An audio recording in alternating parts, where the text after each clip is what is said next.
خداوند کا زندہ اور مقدس پاک کلام پڑھیں گے متی کی انجیل 10 باب پہلی آیت سے۔ پھر اس نے اپنے 12 شاگردوں کو پاس بلا کر ان کو ناپاک روحوں پر اختیار بخشا کہ ان کو نکالیں اور ہر طرح کی بیماری اور ہر طرح کی کمزوری کو دور کریں۔ اور 12 رسولوں کے نام یہ ہیں: پہلا شمعون جو پطرس کہلاتا ہے، اور اس کا بھائی اندریاس، زبدی کا بیٹا یعقوب اور اس کا بھائی یوحنا، فلپس اور برتلمائی، توما اور متی محصول لینے والا، ہلفئی کا بیٹا یعقوب اور تدی، شمعون کنانی اور یہودا اسکریوتی جس نے اسے پکڑوا بھی دیا۔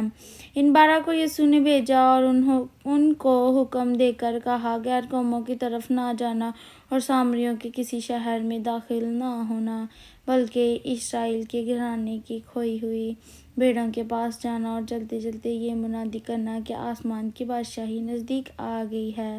بیماروں کو اچھا کرنا، مردوں کو جلانا، کوڑیوں کو پاک صاف کرنا اور بدروحوں کو نکالنا۔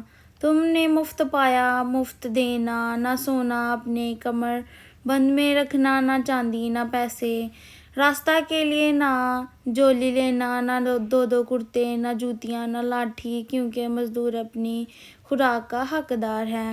اور جس شہر یا گاؤں میں داخل ہو، دریافت کرنا کہ اس میں کوئی لائق ہے، اور جب تک وہاں سے روانہ نہ ہو اسی کے ہاں رہنا، اور گھر میں داخل ہوتے وقت اسے دعائے خیر دینا۔ اور اگر وہ گھر لائق ہو تو تمہارا سلام اس سے پہنچے، اور اگر لائق نہ ہو تو تمہارا سلام تم پر پھر آئے۔ اور اگر کوئی تم کو قبول نہ کرے اور تمہاری باتیں نہ سنے تو اس گھر یا اس شہر سے باہر نکلتے وقت اپنے پاؤں کی گرد جاڑ دینا۔ میں تم سے سچ کہتا ہوں کہ عدالت کے دن اس شہر کی نسبت سدوم اور عمورہ کے علاقہ کا حال زیادہ برداشت کے لائق ہوگا۔ دیکھو، میں تم کو بھیجتا ہوں، گویا بھیڑوں کو بھیڑیوں کے بیچ میں، پس سانپوں کی مانند ہوشیار اور کبوتروں کی مانند بے آزار بنو، مگر آدمیوں سے خبردار رہو، کیونکہ وہ تم کو عدالتوں کے حوالہ کریں گے اور اپنے عبادت خانوں میں تم کو کوڑے ماریں گے، اور تم میرے سبب سے حاکموں اور بادشاہوں کے سامنے حاضر کیے جاؤ گے تاکہ ان کے اور غیر قوموں کے لیے گواہی ہو۔ لیکن جب وہ تم کو پکڑوائیں تو فکر نہ کرنا کہ کس طرح کہیں یا کیا کہیں، کیونکہ جو کچھ کہنا ہوگا اسی گھڑی تم کو بتایا جائے گا، کیونکہ بولنے والے تم نہیں بلکہ تمہارے باپ کا روح ہے جو تم میں بولتا ہے۔ بھائی کو بھائی قتل کے لیے حوالہ کرے گا، اور بیٹے کو باپ، اور بیٹے اپنے ماں باپ کے برخلاف کھڑے ہو کر ان کو مروا ڈالیں گے، اور پھر نام کے باعث سے سب لوگ تم سے عداوت رکھیں گے، مگر جو آخر تک برداشت کرے گا وہی نجات پائے گا۔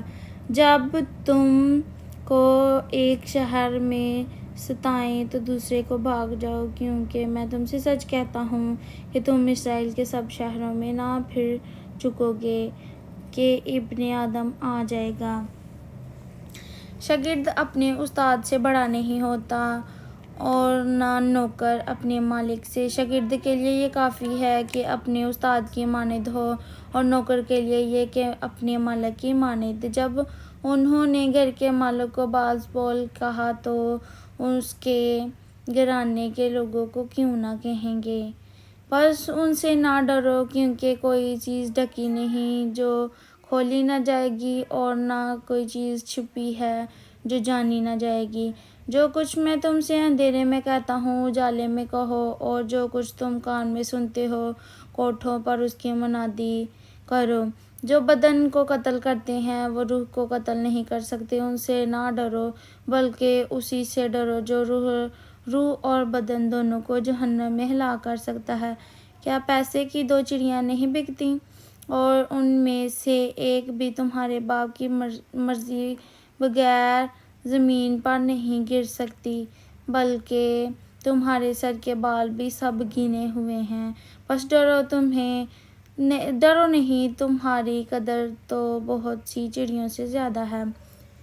بس جو کوئی آدمیوں کے سامنے میرا اقرار کرے گا میں بھی اپنے باپ کے سامنے جو آسمان پر ہے اس کا اقرار کروں گا، مگر جو کوئی آدمیوں کے سامنے میرا انکار کرے گا میں بھی اپنے باپ کے سامنے جو آسمان پر ہے اس کا انکار کروں گا۔ یہ نہ سمجھو کہ میں زمین پر صلح کرانے آیا ہوں، صلح کرانے نہیں بلکہ تلوار چلانے آیا ہوں، کیونکہ میں اس لیے آیا ہوں کہ آدمی کو اس کے باپ سے اور بیٹی کو اس کی ماں سے اور بہو کو اس کی ساس سے جدا کر دوں، اور آدمی کے دشمن اس کے گھر ہی کے لوگ ہوں گے۔ جو کوئی باپ یا ماں کو مجھ سے زیادہ عزیز رکھتا ہے وہ میرے لائق نہیں، اور جو کوئی بیٹے یا بیٹی کو مجھ سے زیادہ عزیز رکھتا ہے وہ میرے لائق نہیں، اور جو کوئی اپنی صلیب نہ اٹھائے اور میرے پیچھے نہ چلے وہ میرے لائق نہیں۔ جو کوئی اپنی جان بچاتا ہے اسے کھوئے گا، اور جو کوئی میری خاطر اپنی جان کھوتا ہے اسے بچائے گا۔ جو تم کو قبول کرتا ہے وہ مجھے قبول کرتا ہے، اور جو مجھے قبول کرتا ہے وہ میرے بھیجنے والے کو قبول کرتا ہے۔ جو نبی کے نام سے نبی کو قبول کرتا ہے وہ نبی کا اجر پائے گا، اور جو راست باز کے نام سے راست باز کو قبول کرتا ہے وہ راست باز کا اجر پائے گا، اور جو کوئی شاگرد کے نام سے ان چھوٹوں میں سے کسی کو صرف ایک پیالہ ٹھنڈا پانی ہی پلائے گا میں تم سے سچ کہتا ہوں وہ اپنا اجر ہرگز نہ کھوئے گا۔ آمین۔ خداوند کا زندہ اور مقدس پاک کلام پڑھا اور سنا جانا ہم سب کے لیے باعث برکت ہو۔ آمین۔ خداوند کا شکر ہو۔